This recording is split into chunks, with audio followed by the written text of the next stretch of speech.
Do you have an idea kung anong gagawin mo ngayong taon? Or same lang like other years? Or ganun pa rin nung nakaraang taon? Some of you ay may mga na-accomplish na last year. And congratulations! And sa nahihirapan pa rin gawin yung kanilang mga goals at gusto ulit subukan ngayong taon, baka para sa'yo to. I will share you my goals this year at baka interesado ka rin. Hi, my name is Philip and you may know me as yung tumatakbo-takbo lang dito sa social media. But this time, hindi na lang ito yung magiging contents ko. I want to share also yung magiging journey ko in other aspects. Kung ano yon, just stick to this video. This is where I will write my journey. And syempre, mag-share tayo ng videos ng journey na gagawin ko dito on this year, 2026. Okay, so ito siya.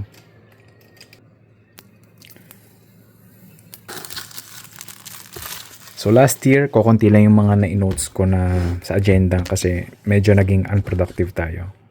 So ito siya. 25-26. So wala pa ako naisusulat.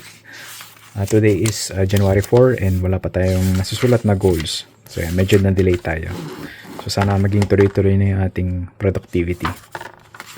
Yan. So every day, meron tayong isang page. So ganyan yan.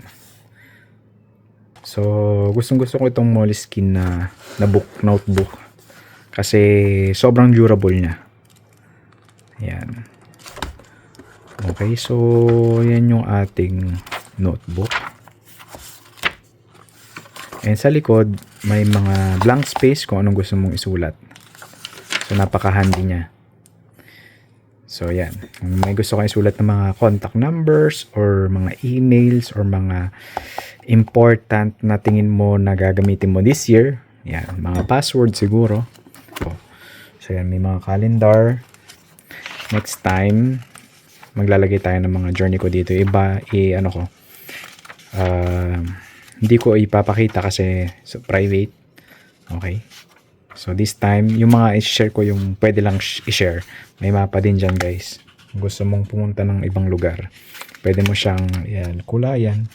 At para alam natin yung isusulat natin dito, kailangan may target tayong dapat gawin this year. Kung ano man ang gusto mong ma-accomplish, the best thing to do is to write it down. Like this.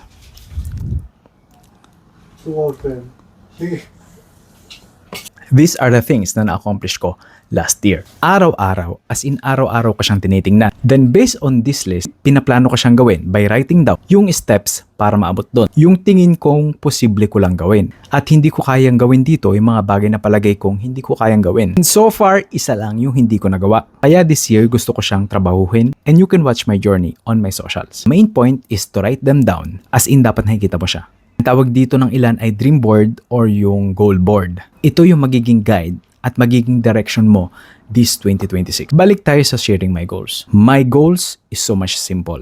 Pero i-breakdown ko siya sa mga next videos. Number 1, build good habits. Such as habits para yumaman. Nasa poor middle class lang tayo. So may mga goals tayo sa buhay na mas palalaki and kailangan meron tayong resources. Next is to read more. Knowledge is power. Number 3, be very good at trading. Hindi kailangan malaki yung kikitain. As in, dapat malaki lang yung winning rate. Okay na tayo doon. Kasi last year, and 2 years ago, 3 years ago pa, unprofitable ako.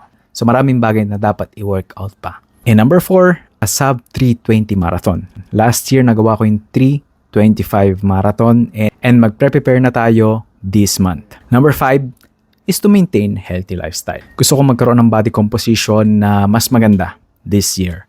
So yung gagawin kong yon na strength training is workout from home lang. So yung mga specifics ng goals ko na i-share ko sa inyo is isusulat ko siya these days. If you want to follow my journey and how I will accomplish these goals, follow me for more.